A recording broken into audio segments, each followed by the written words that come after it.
Hey y'all, welcome back to Rolling with the Punches. I'm Jessie Punch, and I am so happy that you're here.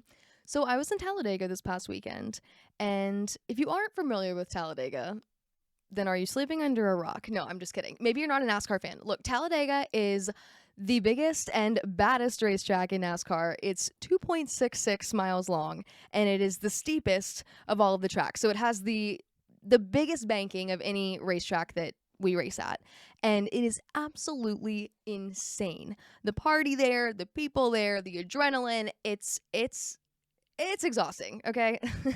Let's just put it that way. It's exhausting, and that's just, working it for the weekend. I didn't even make my way down to the boulevard. I'm not really like a boulevard girly.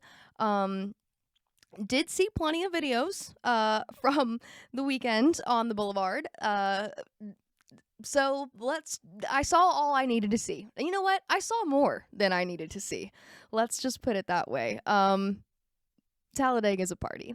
What I did get to do, though, while I was there was, for the first time, I got to go on the banking. We went over to Turn 4 to shoot some social content for the track's social media pages.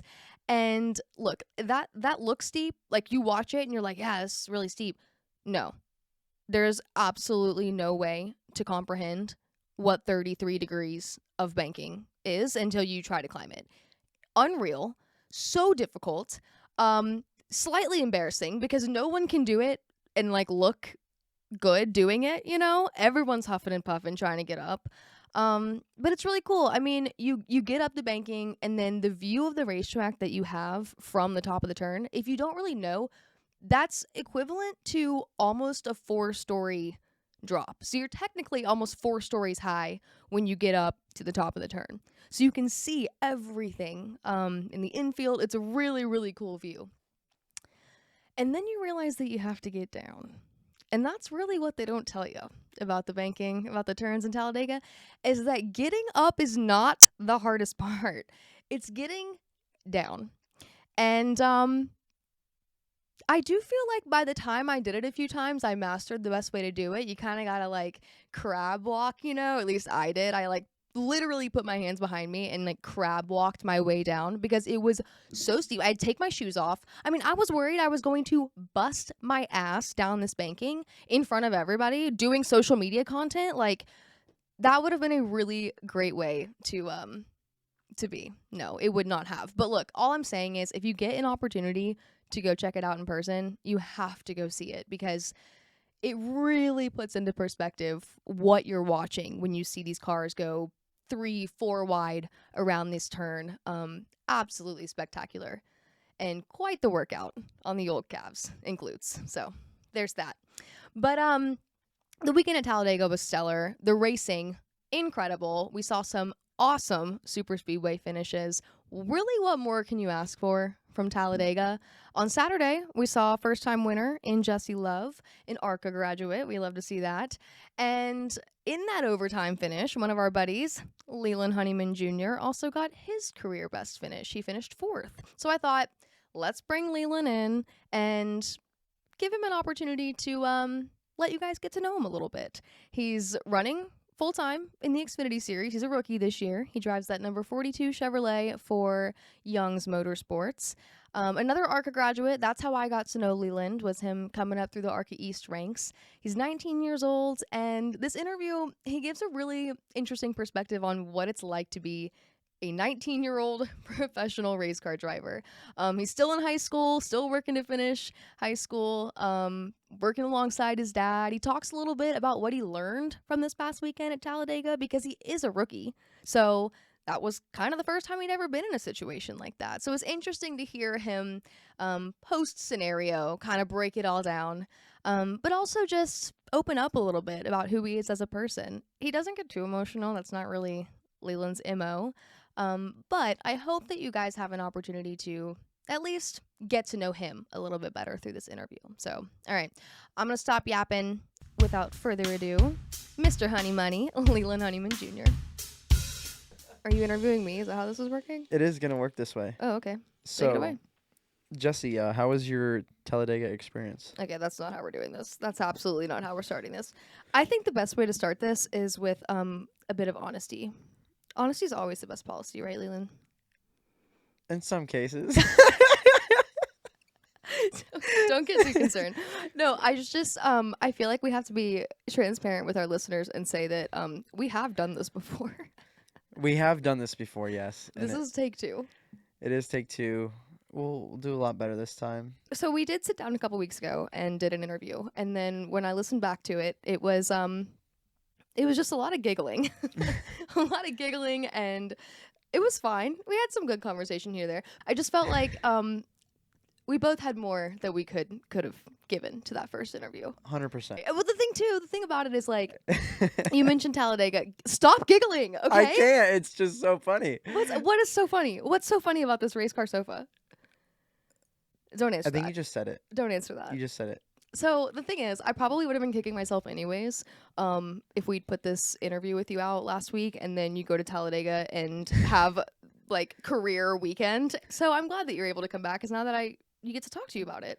Congrats. Thank you. It was definitely, memorable, and definitely a weekend to remember, especially in Talladega. So it was it was definitely a really good weekend. I had a lot of fun, and getting that top 5 and the 4th place finish was really, really fun. So yeah, I'm excited. 4th place in the Xfinity Series. Like I said, career best. Yep. Because your best finish before that had been 11th? Yeah, My Phoenix. research is right. Yeah, 11th. Yep.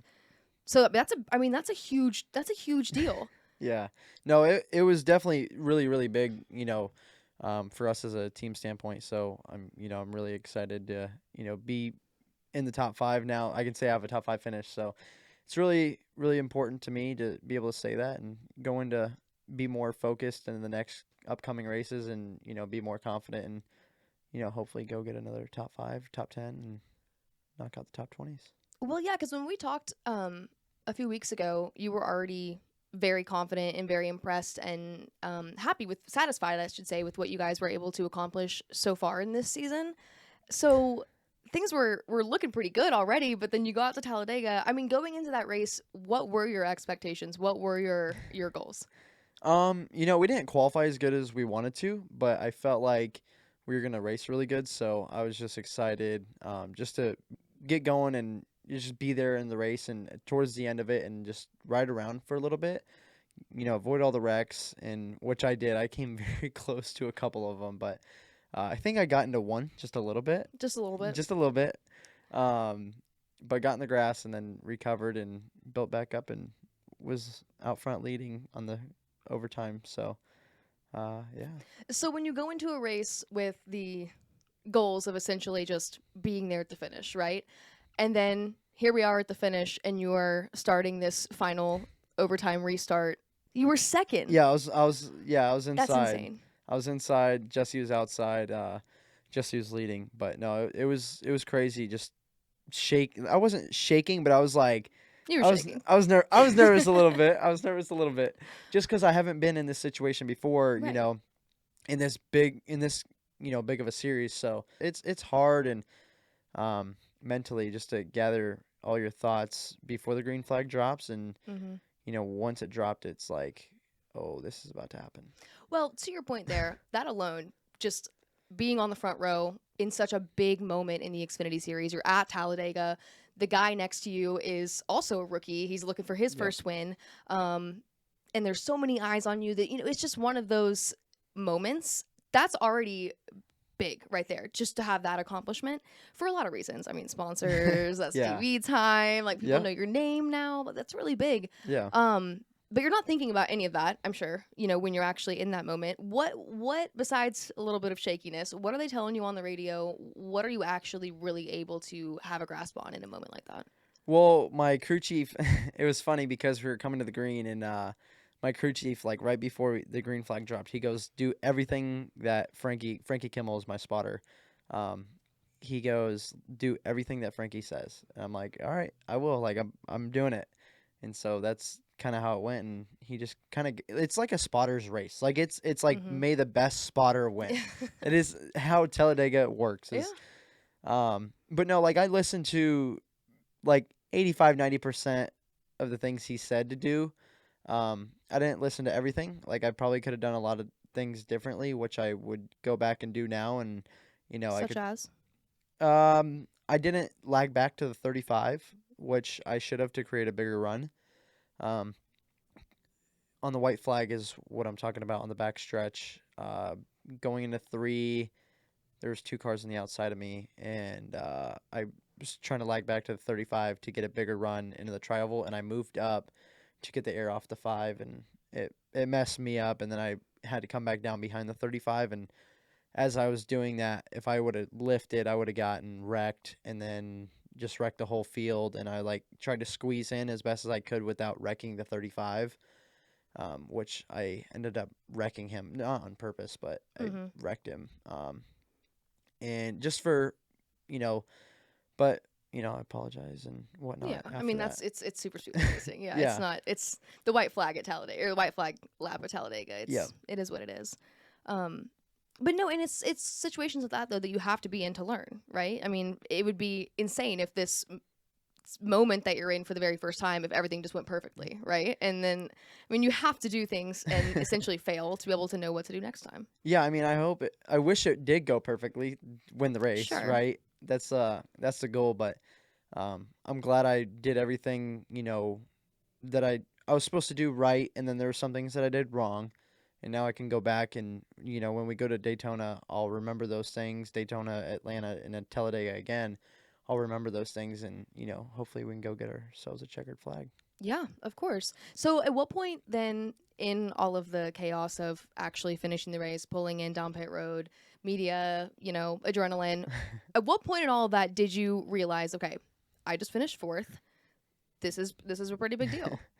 It didn't really hit me until I got out of the car. It was really cool as Postman interviewed me, and he did an interview with me when I won it at Charlotte in a Bandolero when I was like 11 years old. That's awesome. Yeah. So, I was actually 10 years old, 10 or 11. But he interviewed me, but it was like the coolest thing ever because it's like Bandoleros to now, and he was interviewing me, and it was just so cool. But, yeah, it's 9 years later, and there he is. Well, that's what I was going to say. It's worth noting that was only 9 years ago. Yeah. Which, in the grand scheme of things, that it probably feels like a lifetime for you now. But really, only 9 years ago that you were racing a Bandolero over at Charlotte Motor Speedway, and now you're finishing top 5 in the Xfinity Series. Yeah. Do you think about that? Have you had time to really think about how much you've accomplished in that short amount of time? I'm thinking about it right now. But you're like, now that you mention it. Yeah, now that you mention it, I'm thinking about it. But I know it's Talladega and it's a super speedway and anybody can do it. You just have to have a little bit of luck. And, I put it this way is, there's some tracks where you're playing checkers and there's some tracks where you're playing chess. And I feel like Talladega is a little bit of checkers and chess. You just have to make the right move at the right time, right? And then there's some spots where you get lucky and that's where checkers comes into place. So other than that, I think, it's going to be a lot harder to get another, top 5 at like a mile and a half for a short track. But there could be races that play out and I do get a top 5 or a top 10. So hopefully we can go get another one of those. Well, your other best finish this season came at Phoenix. So it's not like you guys are only running well on super speedway style racetracks. Correct. And I think, too, I mean, I understand what you're saying. And I think that analogy is really great to say that it's kind of a combination of luck and strategy there. Because there's a lot of potential and opportunity that comes with that style of racing. But it's also a style of racing that you have to know how to manage. And it's avoiding incidents like you talked about. It's being able to listen to your spotter and take that direction. Yeah. There's a lot of elements that go into being successful there. So I understand what you're saying, but definitely give yourself credit in what you guys were able to accomplish. Yeah, no, I will. I just I want to make sure that I'm being realistic with myself too, That's fair.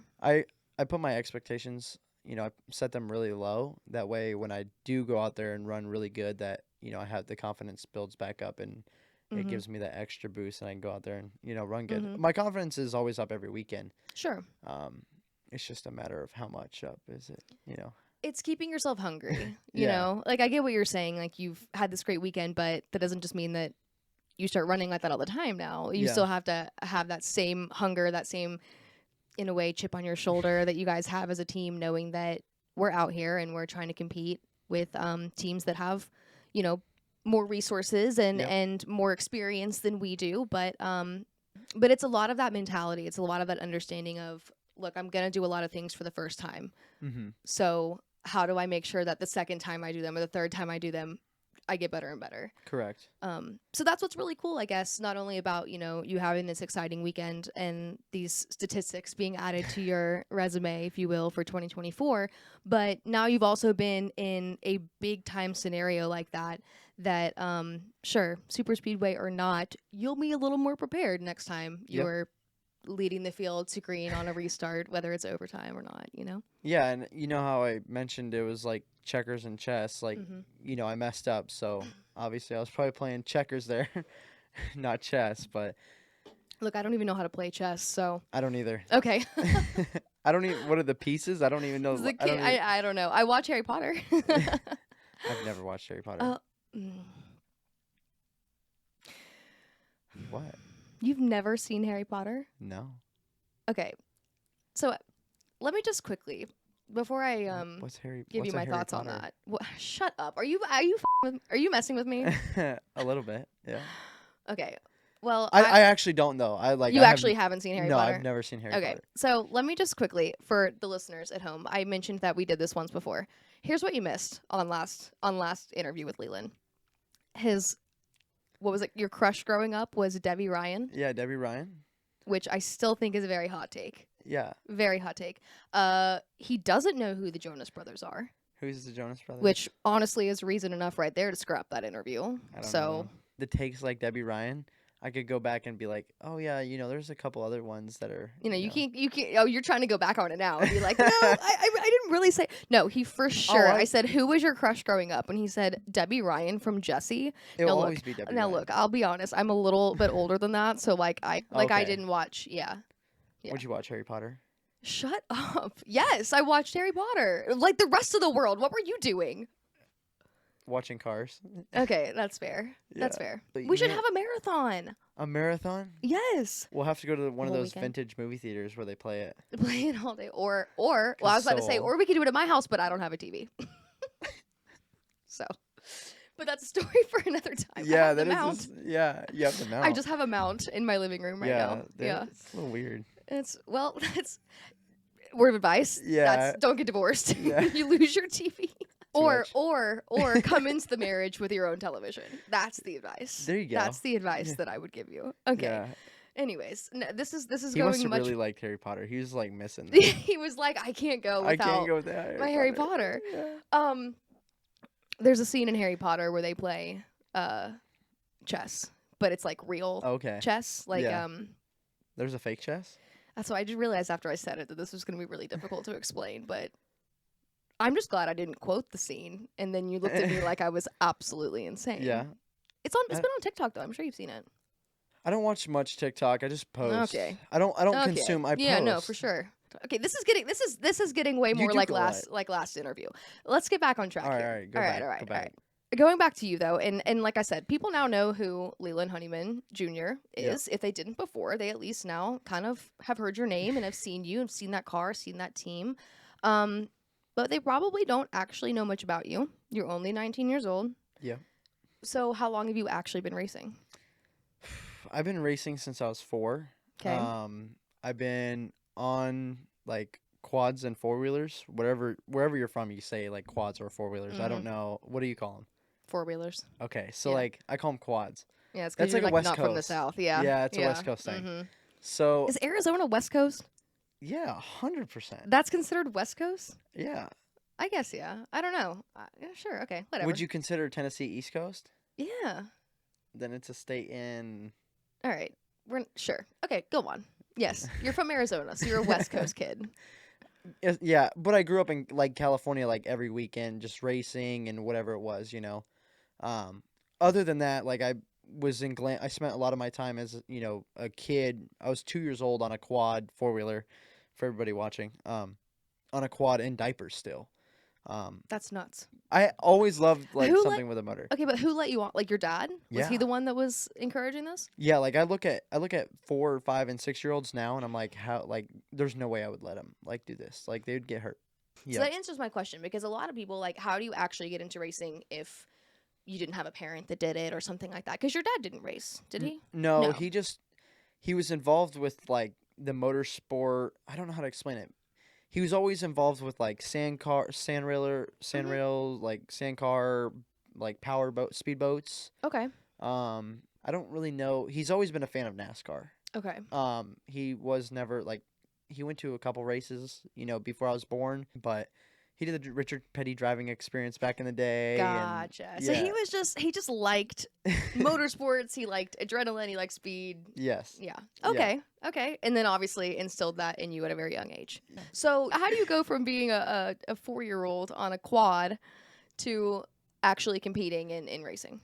I would say like who you surround yourself with. I've always been around the McDowell family. Um, Okay.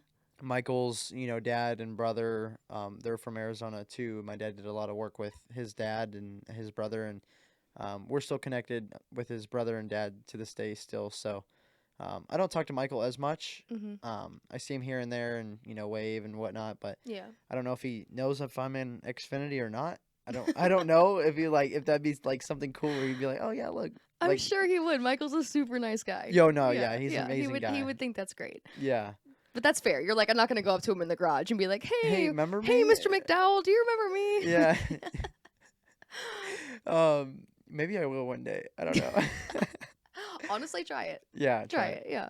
Hey, be like, Um, hey, you remember me? I was on the starting row of the Xfinity overtime restart last week. yeah. You know my name? Yeah. You know what I was actually really happy about What? was Actions Detrimental. Like Yeah. him talking about me on the podcast. He didn't really mention my name, but then he like talked about what I messed up on, and he's like inexperienced shows, and I'm like, yeah, You're like, that's yeah, me. that's I'm me. inexperienced. That's me. Yeah, You should clip that and put it on social. yeah, but I I will. mean, but that's the thing. Sure, like it may not have been Denny singing your praises, but people took notice of you being up Yeah, there, and in a roundabout way, this may be like a spin zone here, but for him to say like inexperienced shows, you're a rookie in this yeah, series. Like yeah, that says something. He's pointing out that you have never been in this situation before, and here yeah. you are. That won't happen again. I promise, Denny.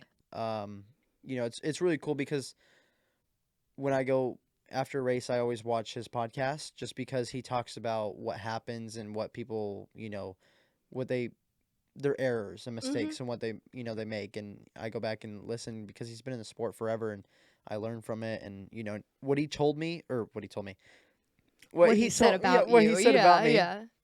I'll learn from that. And he explained, like, he cut down and, was like, you need to do this and this, and he should have done that. So I'll take that next time. And, obviously I knew that when I got out of the car, like, yeah, I should have done that. But Mm-hmm. um, now it's coming from someone that's, amazing, like one of the greatest in the sport. So Yeah. it's really cool.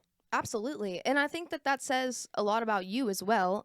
We already touched on the fact that you're young, but your ability to want to take criticism like that or want to seek out critique, Yeah. from somebody like Denny, like it shows that you're at a point where, like you said, you see the respect in what they've accomplished and you're humble enough to say, okay, I can learn a lot from you guys. I'm going to make mistakes. I want to know what you have to say about, how I can be better. Yep. And that's really important. There's not a lot of people that can humble themselves enough to say that they still have a lot to learn. Yeah. No, exactly. But no, like even on the broadcast, I can't remember who was in the booth. I don't know if it was Blaney and Logano.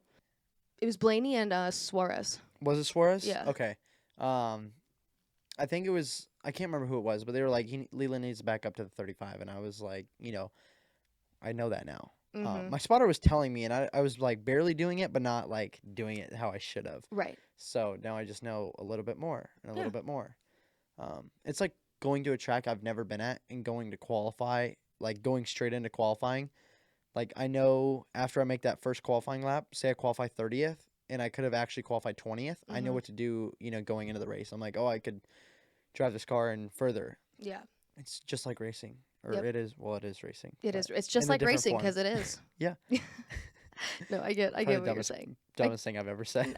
Probably. No, but going back, so having that relationship with the McDowells is obviously important because it showed you kind of a path Mhm. in a way. growing up in Arizona, racing kind of on the West Coast in California, at what point did you make that transition to come over to this area and start racing here? I was 10 years old when I moved out here. In Charlotte, North Carolina. I was 7 years old when I first visited. Okay. That's when Michael's family, Michael and my dad had a phone call and whatnot, and it took 2 years for my dad to sell his business and finally move out here and whatnot. But So were you racing karts at the time? go-karts, Okay. yep. And so I was racing go-karts, and I was doing pretty good to where I'm like, they're like, oh, my dad's like, oh yeah, we can do something with this, Yeah. and like we can work with this, and this kid could get better. And Michael, was like, you need to move out here. I'm building a go-kart track, and he sent my dad a bunch of pictures, and we shipped out my go-karts on a, I don't even know what it was, like FedEx truck or something, like a freight truck, Mm-hmm. and we went and picked it up in Charlotte and put it on in a rental truck and went to the track and started testing, and we put our name in for not like a reservation, but upcoming on the list to get a garage, because that was like the thing back in the day when at GoPro. Okay. Motorplex was now Trackhouse Motorplex. Yeah.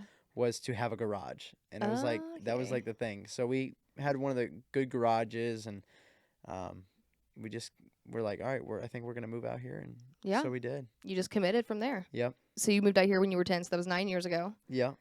And you started racing in ARCA only a handful of years ago. Yep. So how did that jump from go-karts to ARCA work out? It was so I had a go-kart accident. It was a big go-kart weekend, a WKA race, and I had a go-kart accident where I broke my collarbone. Ouch. And yeah, no, it was pretty bad. I was out for I don't even know how long. Did we talk about collarbone breaks? Did we talk about this? Because I've broken my don't- collarbone, and the only reason I don't- say that is because I know how painful that is. That is one of the most. You've broken yours as well. I'm pointing at Joey behind the camera. Yeah. That is a painful injury. Sorry, go on. No, yeah, it is for sure. And I think that's when my dad was like, yeah, we're just gonna go and put you in a oval car instead of like going the formula route. We went and did the oval stuff. So I was already racing bandoleros at the time, but just not as much. Mm-hmm. I was more focused on the bandolero side of things, and it got to the point before the wreck that I was doing more bandolero races, and then not as much go-kart races. So he was like, at this point, we're just gonna go do bandoleros. And so it's up. If you don't know what bandoleros is like Kyle Busch's kid, Braxton Busch. He's racing a bandolero right now to get up through the ranks, and I think he's 8 or 9 years old. Mm-hmm. It's like in the Legends. They're lawnmower engines, aren't they? Yeah, I think so. Yeah. They get a little so bit it's like faster just than enough. Yeah, lawnmower. they're like souped up lawnmower Yeah. engines. But like my point is like it's like the first step in racing. Yeah. So that's what you do like when you're first getting into racing in a way. Go-karts or bandoleros. But other than that, I took the bandolero route, and I stayed in bandoleros for a while, and I started going to more NASCAR races, started going to more late model races, and legend car races and whatnot, whatever it was. I was just trying to go to all the oval races that I could. And I did in 2017. I won the national championship, so I won like eight championships that year. The national championship, state champion, like everything. I killed it. And in end of 2017, I did a legend car race. I did a bunch of them actually before I turned 13. And NASCAR changed the rules for late models at the NASCAR sanctioned track that you can be 12 years old and running a late model. And my dad didn't like the legend car stuff, so he was like, we're going to just go put you in a late model. So my dad went out and bought a late model like a week later. And my dad's quick, like putting me in a car, like the way I just started racing, like it was instant. Yeah, I mean, he had you on a 4-wheeler too. Yeah, no, literally. Yeah. That's great. Yeah. I mean, there's very little time to waste in racing, right? Oh, 100%. Yeah, time is very important in racing. 100%. It's seat time. But he bought the late model, and a week later I was testing. I peeled off the wrap. It was wintertime. I peeled off the wrap, and it took me like 2 days to peel this thing off. It was the worst thing ever. But I was happy because I had a late model. I was going to go stock car racing. Yeah, it was mine. It wasn't like a nice one either. It was like that cheaper one where you're like, you're like, all right, I'm just gonna go make laps with this thing, try my best, and Yeah. just get seat time. Yeah, just see if this is even gonna work for Yeah, me. yeah. So I did that at 13, and I raced like 6 races that year, and I think my best finish was fourth, but it was like a huge race, so it was pretty cool. Other than that, we broke it down, and stripped it down, and built it pretty much brand new with some nice stuff on it, and went Cars Tour racing, and just kind of went from there. And this is just you and your dad, Yeah, just me, the two of you guys. just me and him. I had a guy from KBM. His name's Dougie. We hired him to do some stuff. And he was like family for us, for us at the time, and we were with him like every single day. I'd come home from school, get off the bus, and go straight to the garage and help him work. So it was really cool. There aren't many, well, maybe in this area, but I was going to say there aren't many 13-year-olds, though, that are hopping off the bus and then just going and working on a race car. Yeah. Most people are going to baseball practice or something like that, Yeah, I mean, that's their thing, right? Like, they go to baseball practice and I go into the shop to work, Right. Because I can't just go out there and practice. You know what I mean? Like, Yeah. if I want, I go get my scooter and drive it in circles, but that's not, it's not really the same gonna help me thing. much. Yeah. Yeah. Yeah. Like, if I wanted to go play baseball or kick a soccer ball, I could practice in my front lawn. I can't really do that with a 3,100-pound stock Right. car. Well, and then it goes back to what you're saying, like seat time. I mean, Yeah. it's everything that we mentioned with your dad. Like, he saw that, and that's so important that he saw that because, to your point, like, you could go outside and throw a baseball back and forth and see if it works for you, or you can go buy a soccer ball and kick it around. Yeah. You can't just like go buy a race car and see if it works and then decide it doesn't. I mean, Yeah. you get like that's like it's not possible. Yeah. Um, It's a unique sport, and that's Right. what people don't. What I always tell people that aren't like into the sport right now, like this past weekend, I had some sponsors come to the track. One of the kids was like, "This is like so cool. I've never been to a race before. Like, this is crazy." I was telling him, like, wait till you see these other tracks. Like, I told them, I'm like, if you invest 2 to 3 weeks of your time and really like, watch YouTube videos or, whatever it was on NASCAR, or watch a podcast, like how, Yeah. we're talking about this stuff, like you would fall in love with this sport. Like, I don't know if it's me because I love racing so much, but I think I told him, I'm like, if you take 3 weeks and, look at this sport and invest in it, you will love it forever. Absolutely. Yeah. But it's an interesting point you make there because on a different route, what would you say to somebody, and I really don't know the answer to this, like if that same kid was looking at you and saying, this is so cool, I want to try this. I've decided I want to be a race car driver. We just said you really can't go to Walmart and buy a race car and try it out. I mean, it's not that easy. So how do you, what advice do you give to people that look at you and say they want to do what you do? I would say go to like a local, short track. I would, go on Google or whatever you have and, look up the nearest short track, whether it's a Bandolero or even a go-kart track, whatever you can do. And Get involved. Get yeah. involved. Yeah, Yeah. you just have to go to your local track. That's the key. I mean, Yeah. pit passes, garage passes at these big NASCAR tracks are great, but I Yeah. think that's the key. You can buy a pit pass at a local short track for $15 Yeah. and go in and meet as many people as possible. Yeah, introduce yourself, go talk to them, get a business card made up, like get 50 of them made up and hand them to these guys and, sit down with the team and go talk to them. That's what I did essentially, I've always, when I moved to North Carolina, my opportunities skyrocketed. Like for meeting people, every day I would go to like lunch or dinner and I would I would see someone with a racing jacket on. Yeah. And that's just how it was. Like living in Mooresville, North Carolina, that's how it is because it's Race City, USA. That's why it's named that. You go to Tacos for Life at lunchtime on any weekday and you can meet just about everybody you want to meet in racing. There you go. Hey, if you go. are listening, go to Tacos for Life in Concord, North Carolina, and you will Lunchtime on a weekday. Yeah, lunchtime on a weekday. Best time to network. Yeah. No, honestly though, I just love Tacos for Life. Like that place is. I've never been. Good Lord. Another Leland. Harry Potter moment. I'm sorry. You're killing me. Between the Jonas Brothers, Harry Potter, Tacos for Life, and Debbie Ryan, this friendship is slowly dwindling. Damn. Focus. No, something that you said when you mentioned, moving here and meeting people and putting yourself out there. I know I've told you this story, but I have to tell it again. I mean, that was So you already know where I'm going with this. That was how I took notice of you. I was Yeah. doing the ARCA East race at I guess New Smyrna, because it Yep. would have been the first race of the year, and it was also my first ARCA race that I had done. So I was very green You to did- the entire you did scenario great. as well. Thank you, Leland. I welcome. appreciate that. As did you. Yes, Yeah, great job. Thank you. No, but we like finished the race, and I'm back in the tech area, getting interviews with everybody, and this kid walks right up to me and he's like, "Hi, I'm Leland Honeyman Jr. I finished whatever in this race, Fourth, I think. fourth, Yeah. yeah." And they only had me interviewing podium for the most part. Top 3, yeah. Yeah. Required to interview podium, and then any stories from there I could always get. But he walked right up to me and said, "Hi, my name is Leland Honeyman Jr. I Yeah. finished fourth. Would you like to interview me?" And I was like, Sure. "Sure." Yeah. So I interviewed you, and couldn't tell you what we talked about. I mean, I'm sure I asked you about your ARCA debut and finishing fourth and all of that, but that stuck with me. Yeah. We became friends. Like, Yeah. I remembered you. I don't Yeah. remember who finished top 3 in that race. I can tell you right now who finished top 3. I'm sure you could. I Yeah. mean, you raced in it. Yeah. Yeah. I bet I could guess. Sammy Smith. Yeah. Yeah. Taylor Gray. Yeah. Who else was racing back The then? Canadian guy. Canadian guy. Yeah. Donald Theege.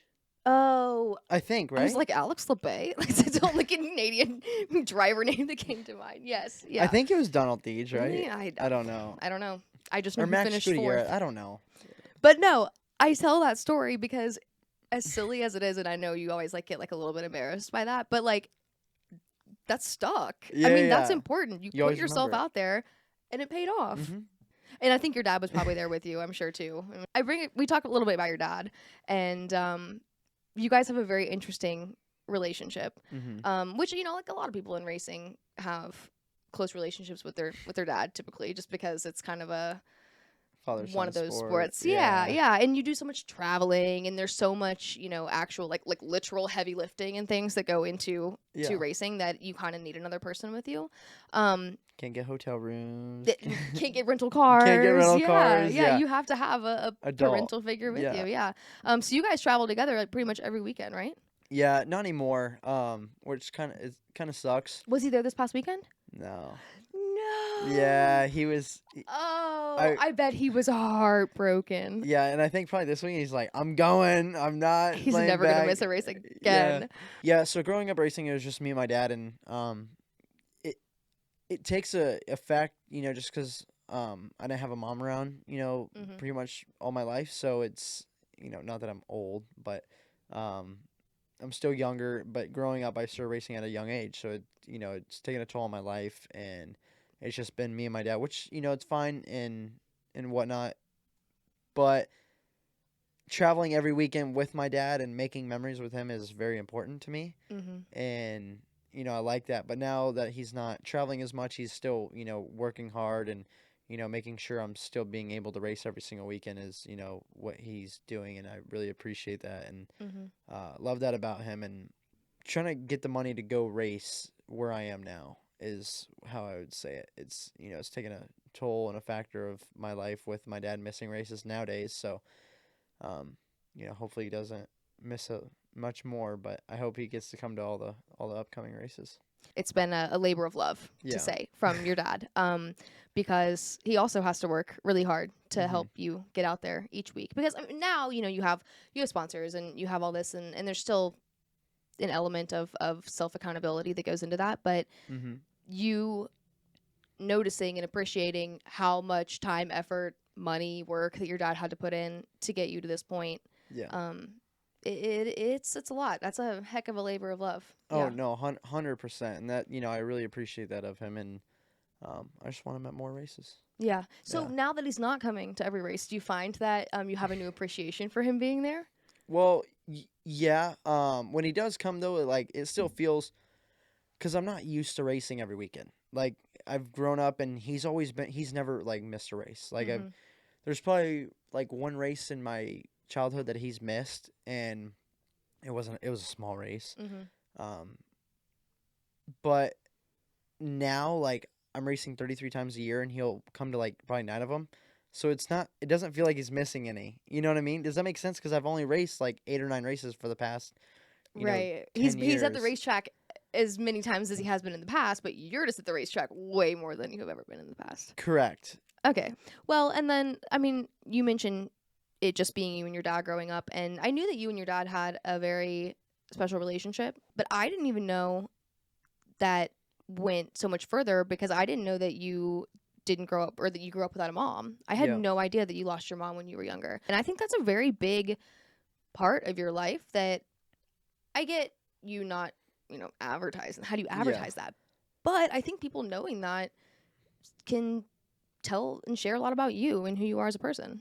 Yeah, and like, not that me and my dad did it without my mom, right?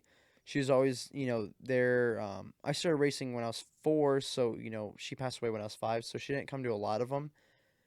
She went to a couple, but I think it was like one of those things where she's like, I can't be there. I could not imagine being a mom and having my 5-year-old or my 4-year-old racing. Yeah. I would be like, nope. Yeah. No, and Can't like do it. she hated my dad for putting me on like a 4-wheeler/quad when I was 2 years old anyways. As So she should, yeah. I'm sure that didn't help anything at all. But other than that, not saying that I did it without my mom and it was just me and my dad, none of it would have been possible without her. So Of course. it's definitely taken a toll on my life, and I appreciate everything she's done for me, and I'm just racing for her. Yeah.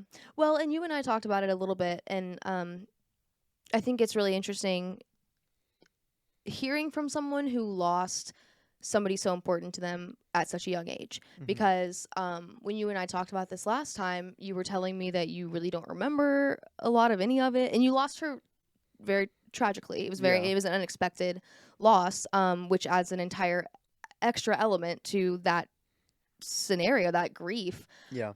But you were so young that you really don't remember it, and life has just always been this way for you and your dad.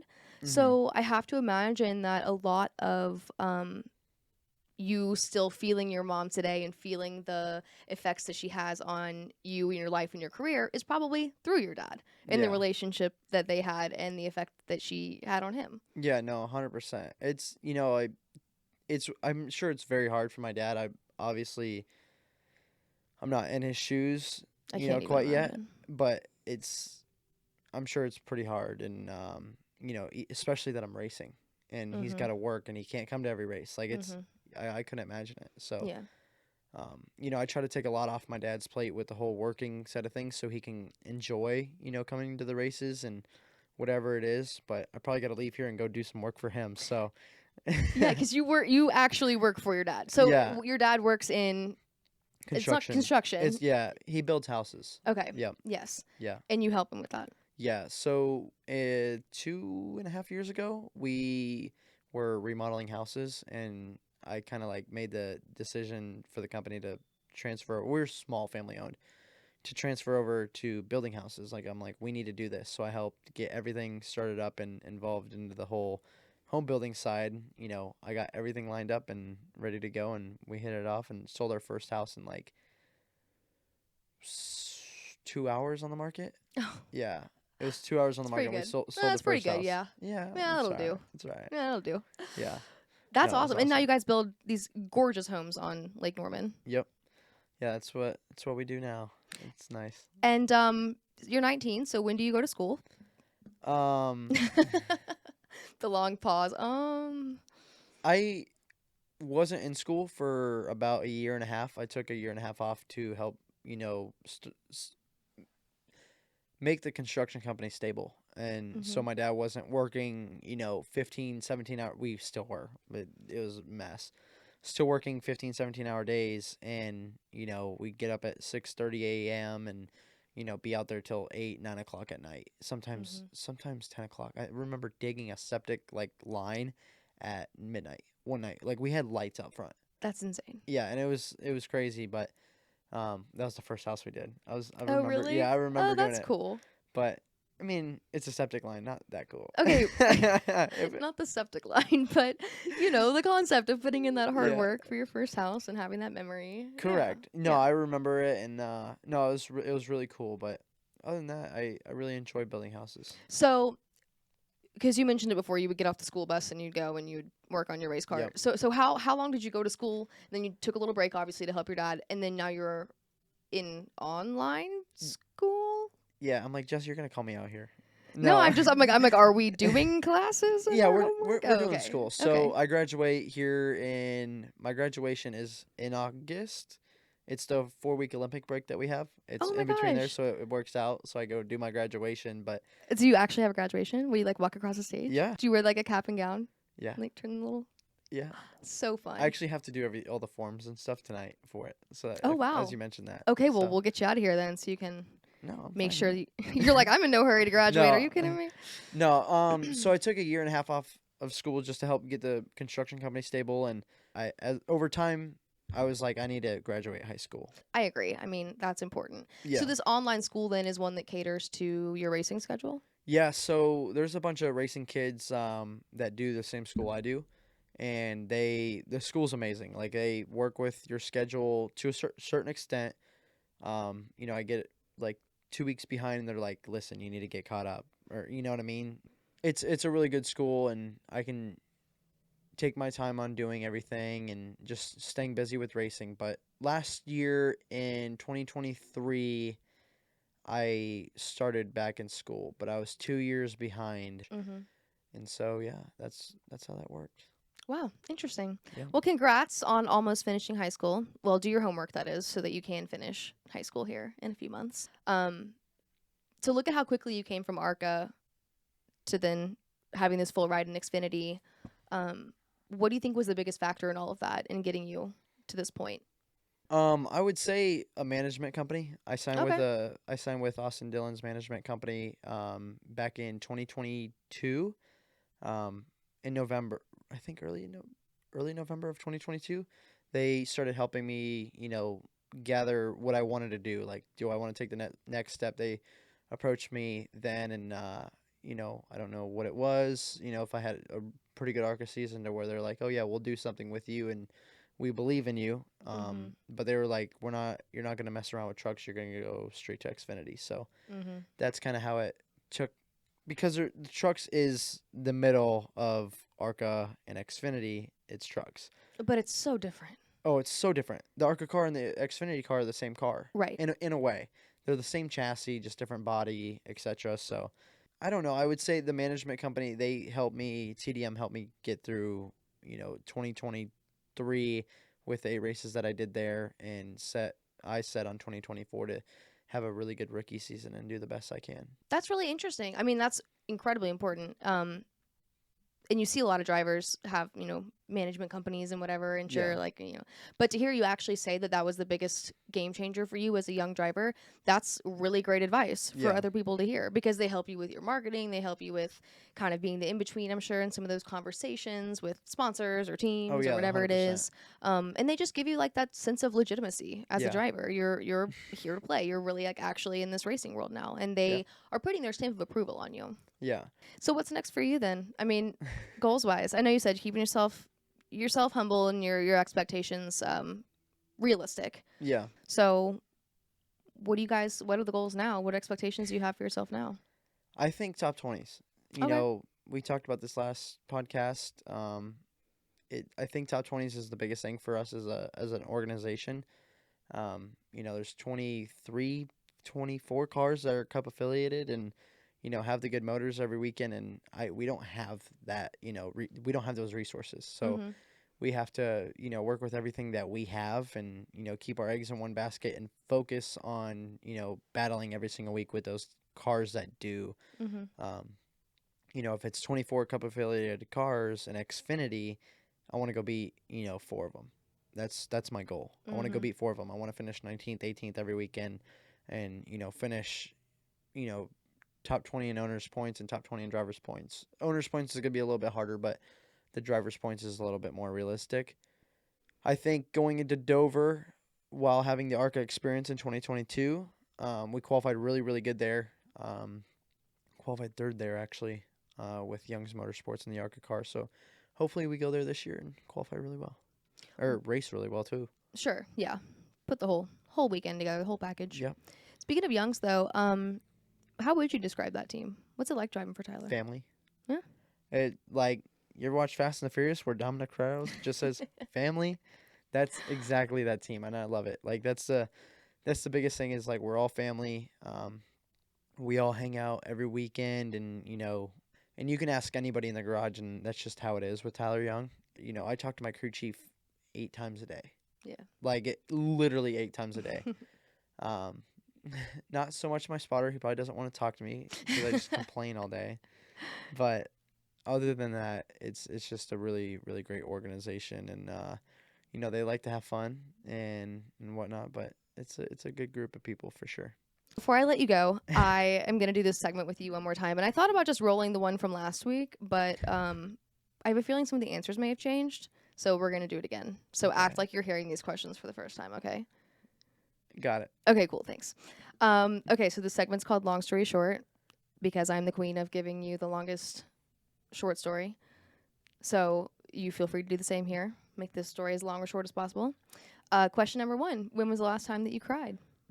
In Phoenix, Arizona, I cried because I was talking there with my family. They came to my race, in Phoenix, and I finished 11th, and they just were pumping me up so much and talking about our mom, and it was very emotional, and it was good. It was a happy cry. So, I love my family so much, and they just mean everything to me. Yeah, that's a big moment. Home track, family there. Yeah. That's good. That's a good answer. A happy cry is always a nice answer. Yeah. Yeah.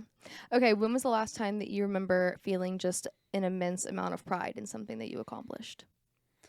Probably this weekend. Why? What happened this weekend, Leland? Well, see, so I went to Talladega and I drove in a circle and finished 4th. Wow. Yeah. Last question. Can you recommend one piece of media, whether it's a song, a website, an account, I don't know, anything, a podcast? Recommend something for our viewers to go check out. I watch a lot of the Sea Boys TV Life Wide Open podcast. Okay. Just started the Actions Detrimental with Denny Hamlin. Yes. But those are like the only two. Okay. I haven't. My my PR girl has got me on Crime Junkies. Oh, yes. I love that. Like, True crime? yeah. Heck yeah. It seems kind of crazy. No, to it's me. good. It's good. Well, okay, whenever you need a break from racing, add a little never murder want to a your break. life, you know? Okay, you know what I meant. You know what I meant. A I little bit of do, true but- crime in Yeah. your life. Yeah. Not like your life, but like other people's lives. You can find entertainment in other people's. This is okay. You know what? This isn't really. So Actions Detrimental and Crime Junkies. Noted. Yeah. Those are two really good. Like I enjoy it because we drive to a lot of the races, and yeah. If you ever want to ride with me to Dover, I gotta leave tonight here You in know, like yeah, 5 I was about minutes. to say, but I we actually can listen to Crime Junkies. Ooh, duh. That offer is one that I really appreciate a lot. If I, shoot, I already have a flight booked. Yeah. Yeah, I already It's do. Crime Junkies. So yeah, It's I have Crime one. Junkies, though. I have one booked for Friday. Or else I would love to ride with you guys all the way to Dover, Delaware. That sounds like a blast. Yeah, I know. Maybe I'll book a flight. One of the things that I found most interesting about that interview was the fact that Leland came in here and was basically like, yeah, I had a great weekend, great finish, but here's everything that I did wrong and here's what I would have done differently. Which is great, I mean, that's what you want to hear from somebody. They want to go take an opportunity to learn, but he's 19 years old, and for him to come in and have that kind of perspective on wanting to learn and wanting to get better, I thought was really neat to hear. So I hope you guys liked that opportunity to hear from Leland, and hopefully you got to know him a little better. Maybe you'll keep an eye on that 42 car now for the rest of the Xfinity Series season. See what they're up to. Also, Leland, hopefully this gave you a little something to listen to on your long drive up to Dover Motor Speedway. Enjoy. As usual, I will put everything that Leland recommended as well as his social media accounts in the description to this podcast, including Actions Detrimental. Thank you, Leland, for using my racing podcast as an opportunity to promote Denny Hamlin's racing podcast. They need the extra marketing, so glad we could help them out here on Rollin' with the Punches, your favorite podcast. Look, if you're going to go listen to Actions Detrimental, that's great. That's totally understandable. But the least that you can do is follow Rollin' Punches on Instagram, okay? And subscribe to our YouTube page, all right? Throwback weekend's coming up, so we're going to have some pretty cool throwback content coming your way on there. So, look, go throw us a bone, go subscribe to our pages, and come join the Roland family, which it sounds like you already have because you have listened to this entire episode. And I truly cannot say thank you enough for that. I really appreciate you guys. I really love you so much. Mom, I appreciate you, and I love you so much. And I will talk to y'all next week. Bye.